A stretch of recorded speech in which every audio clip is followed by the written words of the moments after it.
पीले दांत वाली बहू। रंजना कभी ब्रश नहीं करती थी।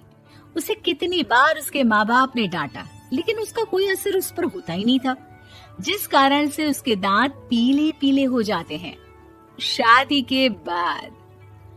अरे बहू, वैसे तो तुझ में कोई कमी नहीं है, पर तेरे दांत इतने पीले कैसे हैं बेटा? कैसे मतलब?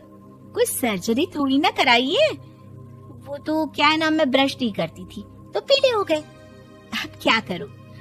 आप कहें तो लाल करवा लूं या फिर काले?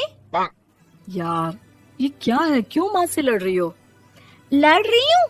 अरे मैं लड़ रही हूँ या ये बोल रही है कि दांत पीले हैं, पीले। अरे तपस्या थोड़ी ना की है इन्हें पीले करने के लिए। बकायदा ब्रश नहीं किया है 20 साल तक, तब जाकर। छी, कैसी बात कर रही हो? ये उस वक्त तो पीले नहीं थे जब हम लोग तुम्हें देखने आए थे। अरे तब साफ करवा लिया होगा डेंटिस्ट के पास जाकर। अब देखो कैसे पीले पीले लग रहे हैं। रंजना सास की तरफ गुस्से से देखती है। फिर शुरू हो गई पीले पीले पीले।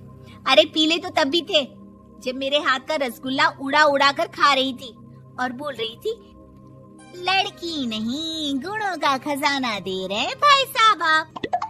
खैर, अब वो लोग करते भी तो क्या करते, पीले दांत वाली बहू पल्ले पड़ी थी तो झेलना तो था ही। एक दिन कीर्तन में रंजना गाना गा रही थी। अरे कमला बहन, माँ का द्वार है, यहाँ तो सब शुद्ध होकर आते हैं, फिर अपनी बहू को ब्रश भी नहीं करवाती तुम। दूर से पीले पीले दांत भक्ति में बाधा उत्पन्न कर रहे हैं। और कोई 2 साल के बच्ची थोड़ी ना लेकर आई हूँ मैं बहू बनाकर। अच्छी खासी लड़की है, अरे कैसे करवाऊं ब्रश? ये तो उसे खुद करना चाहिए ना। अब माँ बाप तो इसके जैसे तैसे निपटा दिए, ये नहीं सोचा कि सास कैसे संभालेगी। सास बहू को लेकर घर आ जाती है, लेकिन सोच लेती है कि अब इसे लेकर कहीं नहीं जाएगी। अगले रोज बहू कहती है, अरे क्या हो गया, मंदिर नहीं जाना क्या? कीर्तन का वक्त हो रहा है। मेरी मधुर वाणी से कान्हा जी जागते हैं और सोते हैं। आप तो जानती है ना उनकी भक्ति में कितना मन लगता है मेरा। वो क्या है ना, तबीयत ठीक नहीं लग रही है मेरी, आराम करूंगी मैं। तबीयत ठीक नहीं लग रही? अभी तो मिथुन के गाने पर नाच रही थी आप, और अब बोल रही है कि तबीयत ठीक नहीं लग रही। अरे भक्ति में मन लगा लो सासू माँ, ऊपर जाना है, क्या मुंह दिखाओगी आप? हाँ? सास को बहू की बात पर गुस्सा आ जाता है। मैं क्या मुंह दिखाऊंगी, इसकी चिंता तो ना कर, समझी? अपने मुंह की चिंता कर, जो ये पीले पीले दांत लेकर हर जगह पहुंच जाती है। पता है लोग कितना मजाक बनाते हैं। ना जी ना, मैं नहीं जाना कहीं तेरे साथ। तो ये बात है। कोई ना, मत जाओ, मैं अपने कमरे में ही बैठकर भक्ति कर लूंगी। ऊपर वाला दांत थोड़ी ना देखता है, मन देखता है, भावना देखता है।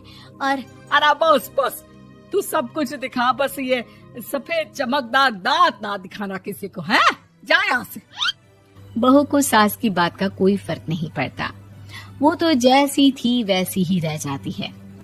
सुबह नहाकर किचन में खाना बनाना, फिर खाना खाना, कीर्तन भजन करना और सो जाना। एक दिन, माँ जी मैं सहेली के घर जा रही हूँ, शाम को लेट आऊंगी। हाँ, तो जाना, मैंने कौन सा तेरी आरती करनी है घर पर बैठकर। रंजना सहेली के घर जाती है, जहाँ वो पार्टी में जाने की तैयारी कर रही होती है। अरे शिखा, कहाँ जाने की तैयारी कर रही है? मैं गलत वक्त पर आ गई क्या? अरे नहीं यार, उल्टा सही वक्त पर आई है। मैंने ये साड़ी और ज्वेलरी निकाली है यार, शाम को इनके ऑफिस की एक पार्टी में जाना है। बताना कैसा लग रहा है ये सब?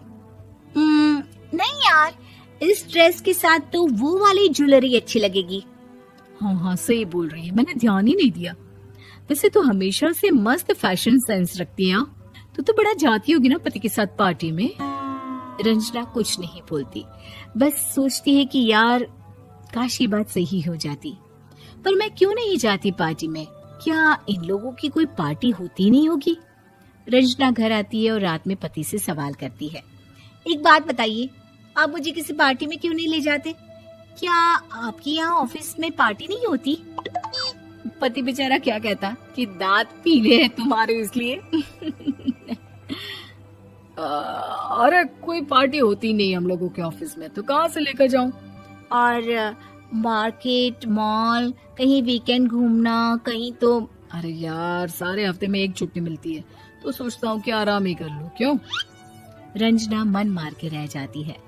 पहले कभी सास के साथ मंदिर जाया करती थी, लेकिन वो भी सास ने ले जाना बंद कर दिया। घर बैठी बैठी रंजना बोर हो जाती है। तभी उसे आइडिया आता है और वो मायके जाने का सोचती है। सासू माँ, 2 दिनों के लिए मम्मी के घर जा रही हूँ।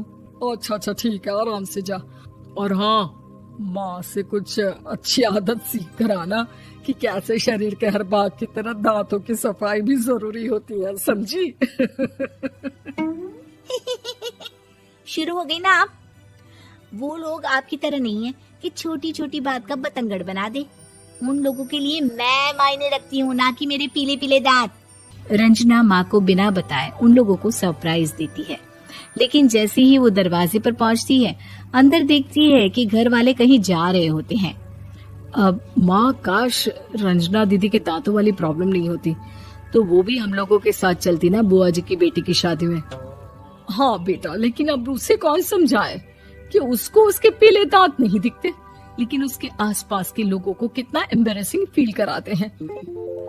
मुझे तो कितनी बार उसके स्कूल की टीचर ने शिकायत की कि उसके साथ कोई लड़की बैठना भी नहीं चाहती, और ना ही कॉलेज में कोई उससे बात करना चाहता था। लेकिन पता नहीं क्यों उसे ये बात समझ में ही नहीं आती। कोई कमी नहीं है उस लड़की में, बस यही कि दांत पीले हैं। वो तो भला हो जीजा जी और उनकी माँ का, जो दीदी को जैसी है वैसे ही रखा हुआ है। रंजना को अपने घर वालों की बात सुनकर बहुत दुख होता है। वो सोचती है कि वो क्या करे, लेकिन फिर वो सीधा डेंटिस्ट के पास जाती है, अपने दांत चमकाती है और कसम खाती है कि वो रोज ब्रश करेगी। अरे क्या हो गया? तुम तो 2 दिनों के लिए गई थी ना, पर कोई ना, अच्छा है, चलो आ गई तो। रंजना सास के सामने आकर खड़ी हो जाती है और पूरी स्माइल करती है, उसके चमकदार दांतों को दिखाती हुई। हैं? चले मंदिर? माँ, मुझे माफ कर दीजिए, मैंने आप लोगों को बहुत एम्बैरेसिंग फील करवाया। मैं आज से रोज ब्रश करूंगी।